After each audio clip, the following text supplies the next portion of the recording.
हरि ओम। काली कुराले में आप सबका हार्दिक स्वागत है। विचारों की जो यह वैज्ञानिक श्रृंखला काली कुलाले से प्रवाहित हो रही है, आज उसी क्रम में हम कुछ चिंतन प्रस्तुत करेंगे पंचकेश के बारे में। प्रायः करके हम देखते हैं कि चित्रों इत्यादि में और प्रत्यक्ष भी देखते हैं, तमाम संत साधु विरक्त विभिन्न संप्रदायों के श्री रामानुज वैष्णव, श्री रामानंद वैष्णव या अन्य और भी, जो पंचकेश रखाते हैं, यानी दाढ़ी मूछ इत्यादि नहीं बनवाते, जटा भी रखाते हैं। और कुछ वैज्ञानिक भी ऐसे हमको आपको देखने को मिलेंगे जो कि वो वैज्ञानिक भी ऐसे दाढ़ी मूछ सब रखाए रहते हैं।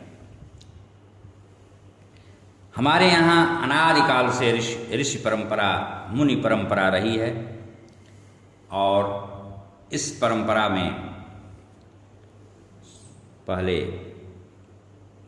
सब ऋषि मुनि दाढ़ी बाल रखे रहते थे, उसको बनवाते काटते नहीं थे। इसके पीछे जो हमारे यहाँ आध्यात्मिक दार्शनिक कारण था, वह यह था कि हम विपरीत लिंगी को कुरूप दिखें और वह हमारे ऊपर आसक्त न हो। कुछ हद तक तो, कुछ एक सीमा तक हम अपने से, स्वयं से और समाज से इस आकर्षण, स्त्रियोचित आकर्षण से अपने आप को बचा लेते हैं, बचते हैं। इसलिए ऋषि महर्षि पंचकेश रखते थे। मूछ, दाढ़ी, सिर के बाल, शिखा, कुक्ष इत्यादि। तो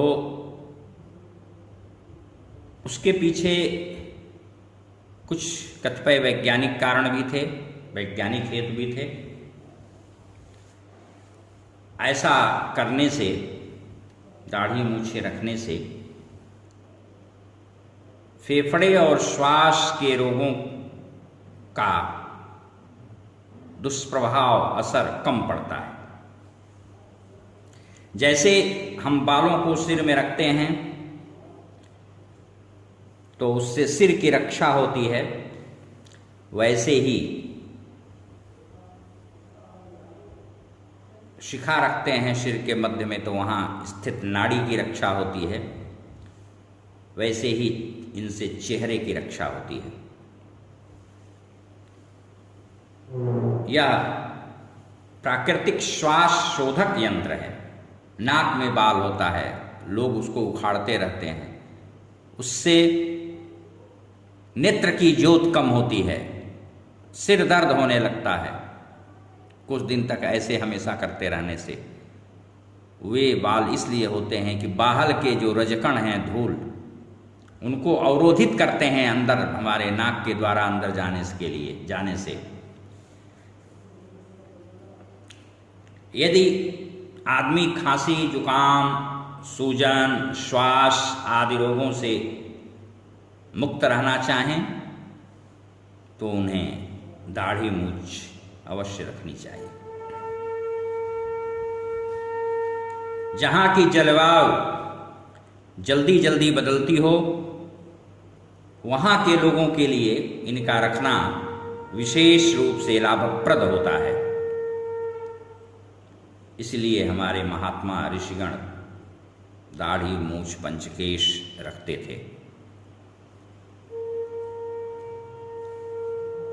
कुछ अवसर ऐसे आते हैं जब इनको बनवाना भी पड़ता है, जैसे दशगात्र इत्यादि। घर में सूतक हो गया है, कोई किसी की मृत्यु हो गई है, शुद्धि जब होती है, 10वां जब होता है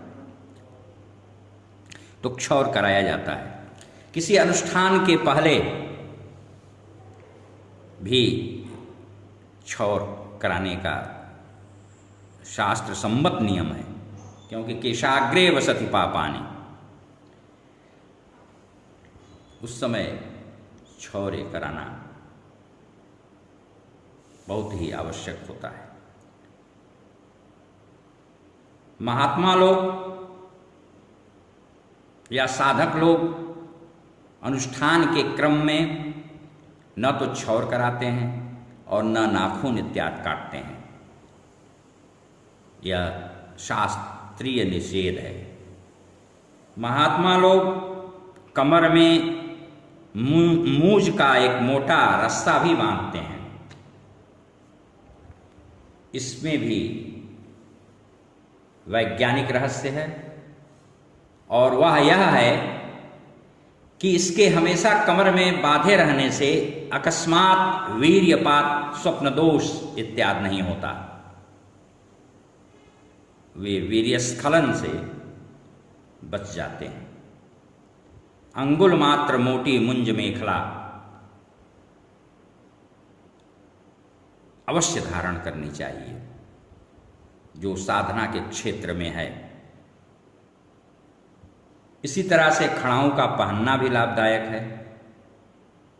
खड़ाऊ पहन करके चलने से अंडकोश की व्याधि नहीं होती है। प्रायः लोग पैर के अंगूठों में छल्ला बांधते हैं।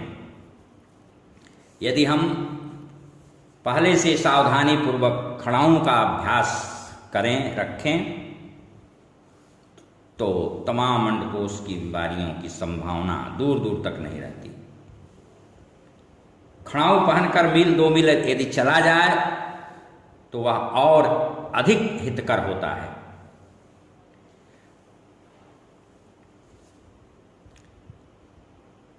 विभिन्न संप्रदायों में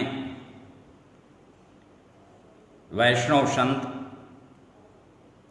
धनुष बाण या शंख चक्र आदि मुद्राएं दीक्षा के समय अपने हाथों पर उसका छाप लेते हैं। यह पंच संस्कार है।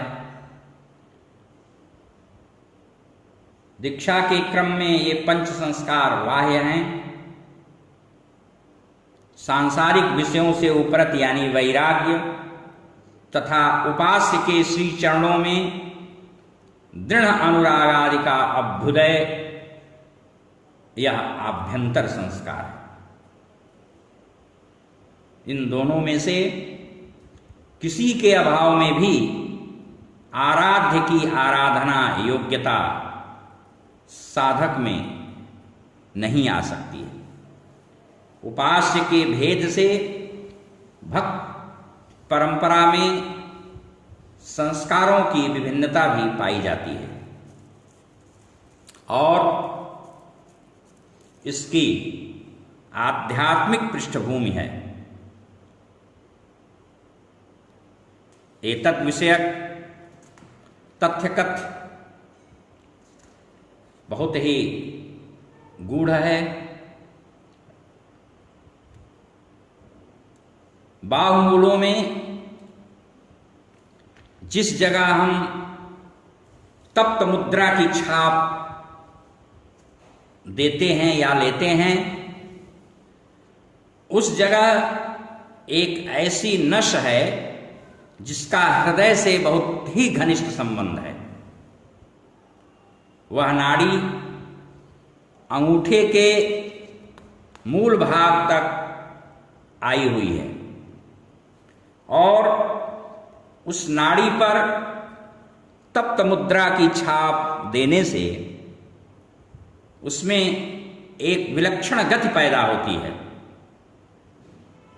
जो अनेक प्रकार के रोगों का शामक है, बहुविध बहुरोगों का शमन करती है। इस प्रकार संस्कार के क्रम में इस तप्त छाप का अद्भुत प्रभाव पड़ता है। यदि सही स्थान पर यह छाप विधिवत दिया जाए तो मृगी, दमा, मलेरिया आदि अनेक रोगों का निवारण भी होता है। रामानुज संप्रदाय में, श्री रामानुज संप्रदाय में, जिसको आचार्य संप्रदाय कहते हैं, यह परंपरा अबाध निर्बाध गति से पालनीय है और महाशंख चक्र इत्यादि दीक्षा समय उस मुद्रा को दोनों भुजाओं में साधक के या दीक्षित शिष्य के दिया जाता है और इस प्रकार तब दीक्षा का संस्कार पूर्ण होता है। बस आज इतना ही। हरि ओम।